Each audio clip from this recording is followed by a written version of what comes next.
हरे कृष्णा सभी को, राधे राधे। तो हमारे घर पर राधा रानी जी आई थी, तो हमने उनका प्राण प्रतिष्ठा किया था। तो जैसे कि आप सबको पता है, प्राण प्रतिष्ठा 5 दिनों तक चलता है, लेकिन अगर आपको बहुत जल्दी है तो आप 1-1 घंटे के हिसाब से भी कर सकते हैं।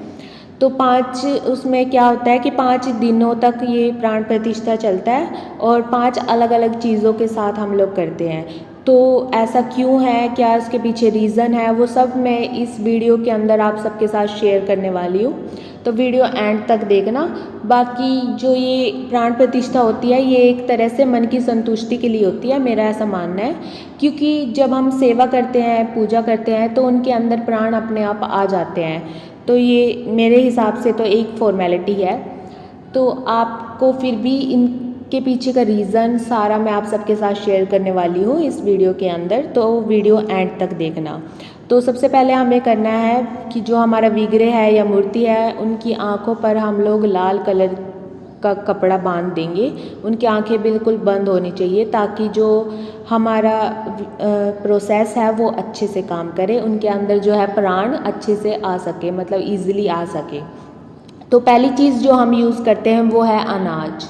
अनाज हम लोग क्यों यूज़ करते हैं इसके अंदर, इसके पीछे के 4 कारण हैं। सबसे पहला है शुद्धिकरण। शुद्धिकरण का मतलब होता है कि जो अनाज है वो इतना शुद्ध माना जाता है हमारे धर्म के अंदर कि वो मूर्ति को शुद्ध करने में मदद करता है। फिर दूसरा हमारा आता है ऊर्जा।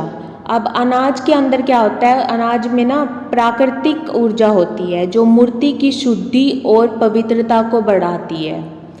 और तीसरा कारण है प्राण प्रतिष्ठा, यानी कि मूर्ति में किसी भी देवी या देवता को आमंत्रित करने के लिए, उसमें ऊर्जा बढ़ाने के लिए हम लोग अनाज का यूज़ करते हैं। प्राण प्रतिष्ठा में इसका यूज़ इसलिए होता है क्योंकि किसी भी देवी या देवता को आमंत्रित करने के लिए हम लोग अनाज का यूज़ करते हैं। और चौथा कारण है परंपरा। अब हम हिंदू धर्म से हैं तो काफ़ी सालों से ये परंपरा चलती आ रही है, ये चीज़ चलती आ रही है कि अगर प्राण प्रतिष्ठा है तो उसमें अनाज का यूज़ करना है। ये बहुत पीढ़ियों से चलती आ रही है, तो ये एक तरह से हमारे लिए परंपरा बन चुकी है। तो पहली चीज़ में हम क्या करते हैं, 24 घंटों के लिए मूर्ति को यानी विग्रह को हम लोग एक अनाज में रख देते हैं, यानी कि उनकी आंखों पे पट्टी बांध के उनको 24 घंटों के लिए अनाज के अंदर रख देंगे। इससे उनकी ऊर्जा बढ़ेगी, उनमें पवित्रता आएगी। तो ये बहुत हेल्पफुल करता है। ये पहला प्रोसेस हमारा होता है, यानी पहला स्टेप होता है। किसी भी मूर्ति के अंदर प्राण डालने के लिए ना आप लोगों के अंदर भाव होने बहुत ज़रूरी होते हैं। जैसे कि आप लोगों को पता ही होगा कि भगवान भाव को देख के आते हैं। तो अपने अंदर ये चीज़ ज़रूर से लेकर आए कि भगवान हमारे घर पर आए, ये भाव हो मन में कि हम जो कर रहे हैं वो भगवान को बुलाने के लिए कर रहे हैं। और उसके बाद इन प्रोसेस को कंप्लीट होने के बाद भी आप लोगों के मन में ये होना चाहिए कि भगवान साक्षात हमारे घर पे बैठे हुए हैं। तो ये मन में कोई भी शंका ना रखे। और नेक्स्ट स्टेप हमारा क्या होगा, हम लोगों ने क्या किया था, इसमें 24 घंटों के लिए हम लोगों ने ढक के मंदिर में रख दिया था इन विग्रह को, मतलब अपनी राधा रानी को। तो अब हम अनाज से निकाल के दूसरे बाउल में रखेंगे और उनको हम लोग चावल में डालने वाले हैं 24 घंटे के लिए। तो अब मूर्ति को चावल में रखने का कारण भी हम लोग जानेंगे। तो इसके पीछे 5 कारण हैं। सबसे पहला है शुद्धिकरण, यानी कि मूर्ति की शुद्धि के लिए हम लोग यूज़ करते हैं। दूसरा कारण है अक्षत। चावल को अक्षत भी कहा जाता है। अक्षत का मतलब है जो कभी नष्ट नहीं होता, यानी कि वो मूर्ति की शक्ति को इतना बढ़ा देती है कि वो कभी नष्ट ना हो। और तीसरा है हमारा प्राण प्रतिष्ठा, यानी कि मूर्ति में देवी या देवता को आमंत्रित करने के लिए हम लोग चावल का यूज़ करते हैं। चौथा कारण है परंपरा, यानी ये पीढ़ी दर पीढ़ी चलती आ रही है। और 5वां है सिंबोलिज्म, यानी कि चावल की दान को जीवन की शक्ति का प्रतीक माना जाता है। जीवन की शक्ति और ऊर्जा का प्रसार होता है चावल से। तो चावल का यूज़ हम प्राण प्रतिष्ठा में ज़रूर करते हैं। जैसे कि आप लोग वीडियो में देख ही रहे होंगे, हमने पहले दिन अनाज में रखा, फिर उनमें से निकाल के हम लोगों ने चावल में इनको रखा और 24 घंटों तक हम लोगों ने ढक के इनको मंदिर में ही रखे रहने दिया। हम लोगों ने इनको छेड़ना नहीं है, ऐसा नहीं है कि बार बार निकाल के देख रहे हैं, ऐसा नहीं करना है। हमें 24 घंटों तक इनको ऐसे ही रखना है।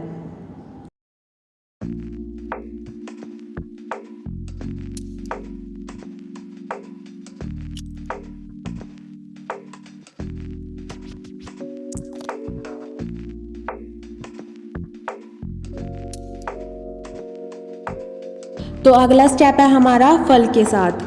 तो हम फल क्यों यूज़ करते हैं प्राण प्रतिष्ठा में? इसमें 6 कारण हैं। सबसे पहला है हमारा प्राकृतिक शक्ति। फलों के अंदर शक्ति और ऊर्जाएं होती है जो प्राण और ऊर्जा प्रदान करने में मदद करती है। दूसरा है शुद्धिकरण, ये मूर्ति को शुद्ध करने में मदद करती है। तीसरा है आमंत्रित, यानी कि देवी और देवता को आमंत्रण करने के लिए मदद करती है। चौथा है परंपरा, ये पीढ़ी दर पीढ़ी चलती आ रही है। और फिफ्थ है हमारा सिंबोलिज्म। फ्रूट्स की विशेषता को जीवन की शक्ति का प्रतीक माना जाता है, इसलिए हम इसमें मूर्ति को रखते हैं। और सिक्स्थ है हमारा प्रसन्नता, यानी देवी देवताएं जो है फ्रूट्स से प्रसन्न होते हैं, इसलिए हम फ्रूट्स में रखते हैं। तो अगला स्टेप है हमारा सब्जियों के साथ। सब्जियों में क्यों रखते हैं, इसके पीछे 7 कारण हैं। कुछ तो आपको पता ही होंगे, जैसे कि मैंने पीछे बताया है प्राकृतिक शक्ति, दूसरा है शुद्धिकरण, तीसरा है आमंत्रण, चौथा है परंपरा और पांचवा है सिंबोलिज्म, यानी जीवन की शक्ति और ऊर्जा का प्रसार होता है। छठा है प्रसन्नता और सातवां जो सबसे इम्पोर्टेंट है यानी कि पंचभूता। सब्जियों में पंचभूता होती है, यानी कि पृथ्वी, जल, वायु, अग्नि और आकाश, इन सब की शक्ति होती है, इसलिए हम प्राण प्रतिष्ठा में सब्जियों का यूज़ करते हैं। तो आखिरी स्टेप है हमारा फूलों के साथ। तो जैसे कि आपने अब तक समझा, जितनी भी चीज़ें हम लोगों ने यूज़ की है वो है शुद्धिकरण के लिए, ऊर्जा को बढ़ाने के लिए, प्राण प्रतिष्ठा के लिए और परंपरा के लिए, मतलब ये परंपरा हमारी चलती आ रही है। तो वैसे ही जो फूल हैं हमारे, वो सुगंध के लिए जाने जाते हैं, यानी कि जो भी देवी देवताएं हैं उनको प्रसन्न करने के लिए यूज़ होते हैं और आसपास का जो वातावरण है उसको शुद्ध करने के लिए फूलों का यूज़ करते हैं। तो इसीलिए हम लोग प्राण प्रतिष्ठा में फूलों का यूज़ करते हैं। ये हमारा आखिरी स्टेप होता है। इसमें क्या होता है, अब हमारे अंदर ये चीज़ आ जाती है कि अब हमारे जो विग्रह है या फिर जो भी मूर्ति है उसके अंदर प्राण आ चुके हैं।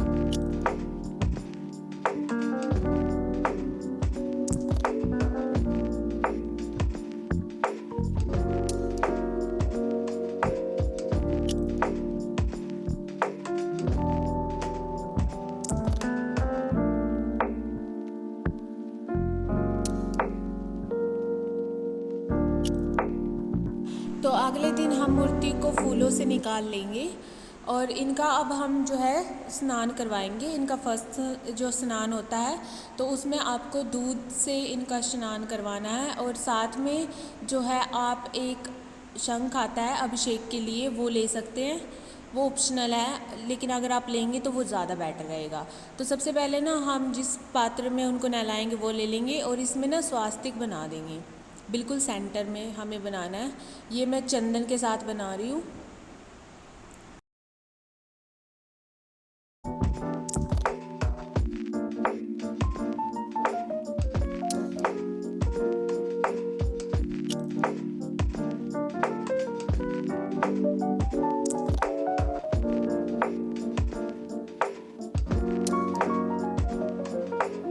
तो स्वास्तिक बनाने के बाद हम राधा रानी जी को यहाँ पे बिठा देंगे और अब हम इनका जो है स्नान करवाने वाला है, तो उसके लिए हम थोड़ी सी प्रिपरेशन करेंगे। तो प्रिपरेशन कैसे करनी है, कुछ फूल ले लेने हैं, तो उनको जो है इनके ऊपर ऐसे बरसाना है जैसे कि आप वीडियो में देख रहे होंगे, ठीक है। तो उसके बाद हम जो है इनका जल अभिषेक करेंगे, दूध से अभिषेक करेंगे।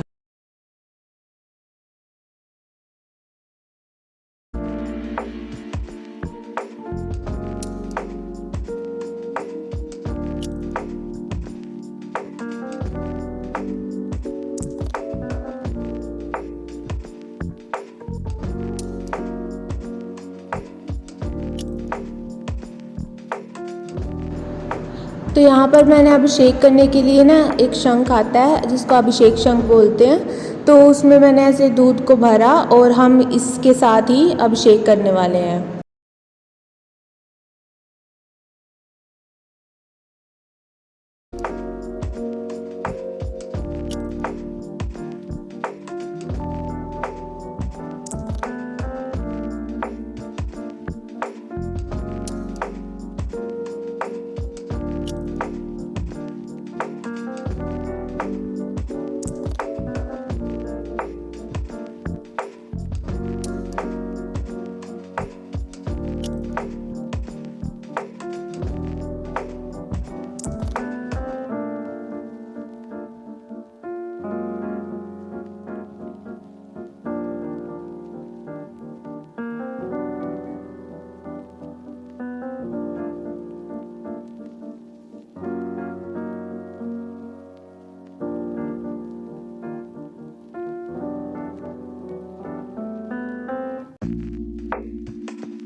एक बात का ध्यान रखें कि राधा रानी को बिना वस्त्र के स्नान ना करवाएं, ठीक है। तो मैंने ना एक कपड़े को बांधा हुआ था क्योंकि मेरे पास उस टाइम पे इनर अवेलेबल नहीं थे, तो मैंने इस टाइप से कपड़े को बांध के फिर स्नान करवाया। तो आपको भी ऐसे ही करना है, बिना इनर के, बिना किसी कपड़े के आपको राधा रानी का स्नान नहीं करवाना। तो राधा रानी का स्नान करवाने के बाद मैंने ठाकुर जी का भी स्नान करवा दिया था, उनका भी जल अभिषेक कर दिया था।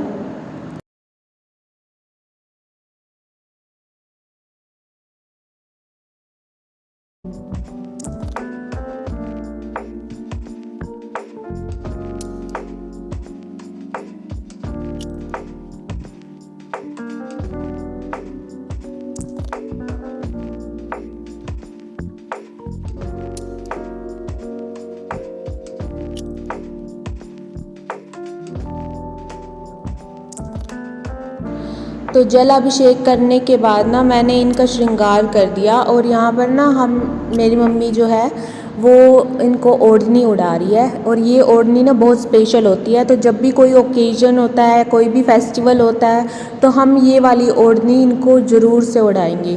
तो इन आपको भी इस टाइप से ना एक ओढ़नी ले लेनी है और इसको बिल्कुल संभाल के रखना है। ऐसे नहीं है कि कुछ भी डैमेज हो गया तो आपने फेंक देनी है, ऐसा नहीं करना।